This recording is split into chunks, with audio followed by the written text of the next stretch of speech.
As a German politician, what do you make of this breaking news out of America today? What does it say to you about the administration in the U.S.?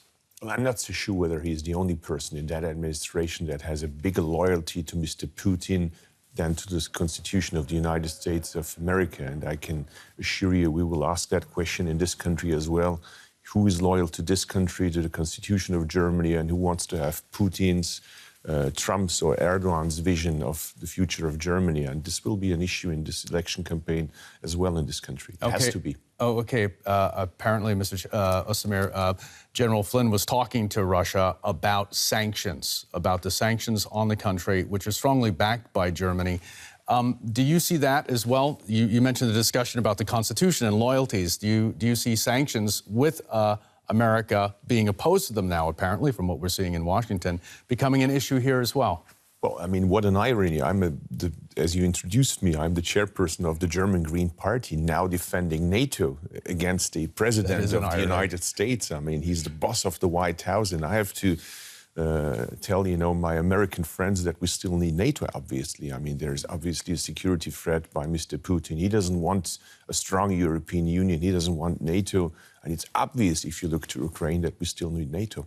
Okay, we need NATO. Germany needs NATO. That's what you're saying? We have to continue with the sanctions. And continue with the sanctions. I don't see any reason to lift the sanction as long as Putin is not moving forward and stopping his soldiers in eastern Ukraine from what they're doing against the unity of Ukraine. I don't believe that, that it's separatists. There are no separatists. It's Russia that is intervening into Ukraine and that wants to crash Ukraine. That's so obvious. I mean, you have to be blind not to see that. Okay, there is a possibility that you could become the junior coalition partner in the next government. That is a possibility, is it not? I think it's way too early to define who's going to build the next coalition. You just showed, how everything is looking like, right? Unclear right now. We want to be as strong as possible, and it's clear for us that it won't be easy with any potential coalition partner, whether it's Social Democrats or Christian Democrats. I have no influence on their direction. The only influence I have is on the direction of my party. Okay. So I concentrate on my party. And your party, should it become a junior coalition party, would it be pushing for a stronger NATO? Would it want to continue the sanctions? What we would do certainly is offer Russia negotiations 24 hours a day and 7 days a week. But obviously Russia has to deliver. Russia has to stick to what it signed, and that's that Ukraine stays as a nation.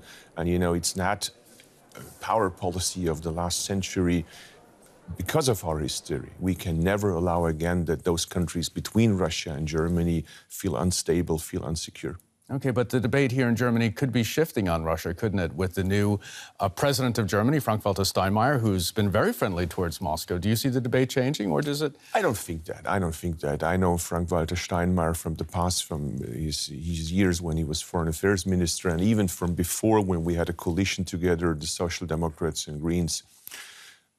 Some of the remarks from Social Democrats may have created some doubts in the past, but I don't think that in German politics, under the democratic parties, we have a disagreement how we look towards Russia. We want peace with Russia. It's our neighbor. That's obvious. You cannot go to a confrontation with a nuclear power. That would be absurd. But on the other side, we also have to make clear, Mr. Putin, this is a union of values, and we won't accept that he's trying to weaken this union.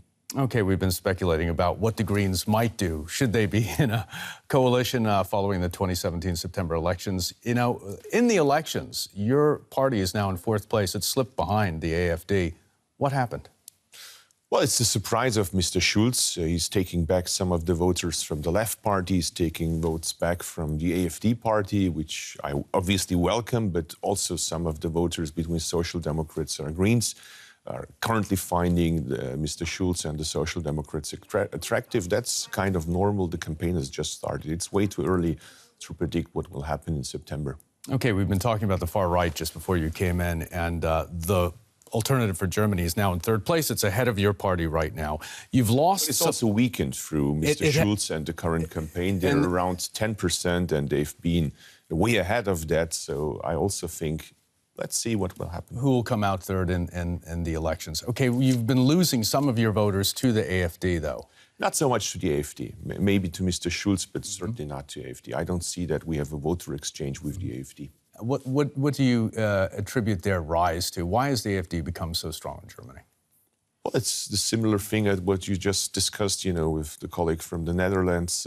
Unfortunately, people that think that they're the ones who lost through globalization, they're the ones who were excluded, whether they think they're excluded or whether they're really excluded. And it's our obligation to make sure, that everybody is included in our society. But that does not mean that we copy their agenda.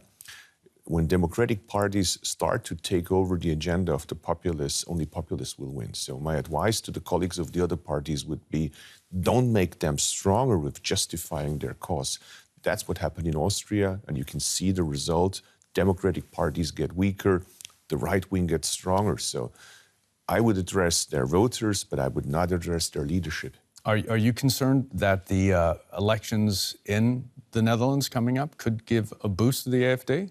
I mean, I was wrong with Brexit. I was wrong as a lot of my American friends with Putin, as we all probably were wrong. So I'm very careful, be sure, regarding the elections in the Netherlands or even in France. But on the other side, I see Macron's rise. I see that a lot of people have realized that we have to defend our democracy. We have to defend our independence from Mr. Putin and Erdogan and Trump and all those guys who want to weaken us. And let me say again, this is about loyalty to Europe.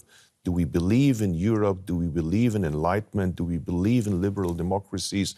Or do we believe in simple answers of the last century who led us into disaster and chaos? And I think if we Democrats are ready to fight, we will win. Okay, we'll find out if you're going to have success with that message in the months ahead. Cem Özdemir, co-leader of Germany's Greens, thanks so very much for being with us today.